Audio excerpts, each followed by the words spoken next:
Max Verstappen called it Mario Kart. Charles Leclerc called it the best racing he has had in years. We are nearing the midway point of the 2026 Formula One season, and the grid has never been more divided. Welcome back to Formula Fezz, F1 in less than 7 minutes.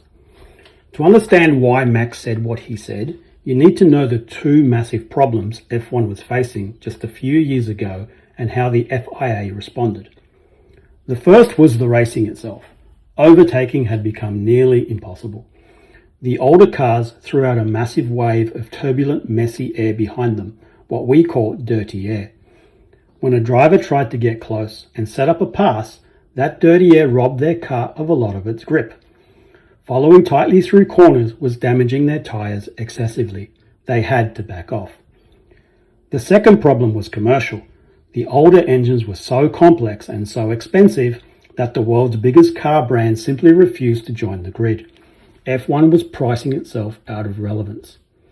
So the rule makers decided to radically redesign both the engines and aerodynamics for this year's season.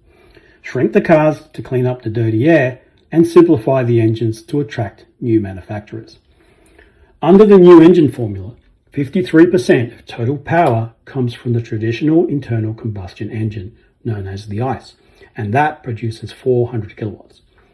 The remaining 47% comes from the new electric motor and battery, a massive 350 kilowatts of electrical power. The bait worked.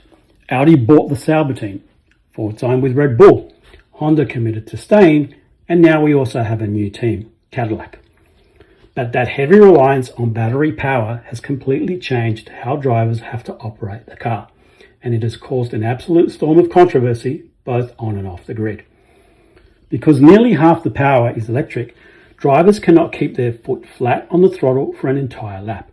If they do, they risk depleting the battery halfway through a lap and the car dramatically drops speed.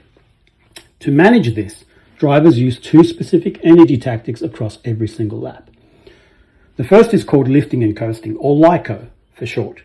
The driver eases off the throttle before a corner, converting kinetic energy back into battery charge, instead of just braking and burning that energy as heat.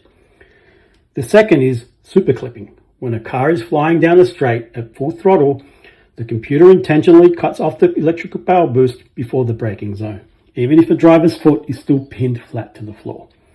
The car hits a digital ceiling. It stops accelerating in order to aggressively redirect energy back into the battery.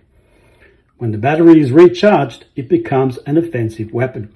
Drivers can unlock a powerful overtake mode if they are within 1 second of the car ahead at a designated detection point on track. Hit that window and the car software lifts the battery limits for the next lap, giving that car a substantial power advantage. This is exactly what Verstappen was criticizing. When a rival is forced into heavy LICO or hits a super clip because their battery is empty, they are a sitting duck. The car behind hits boost, and it is done.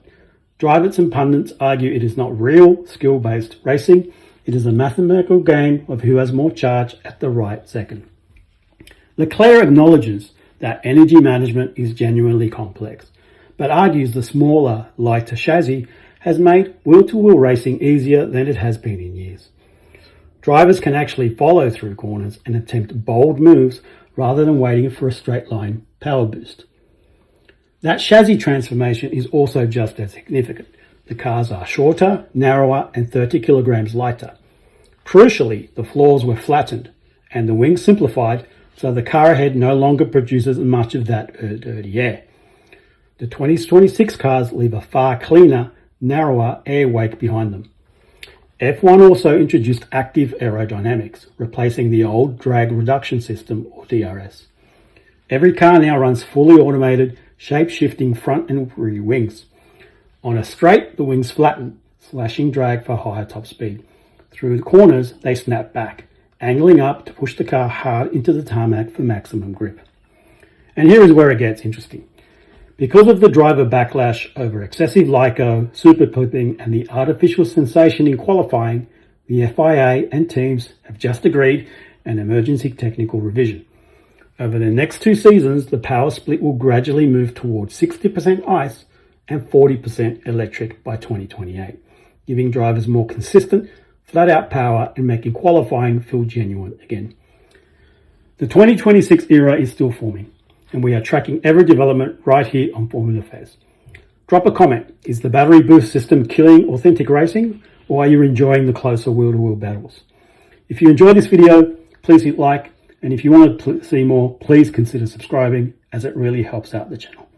So stay on the racing line, and I'll see you back in the paddock.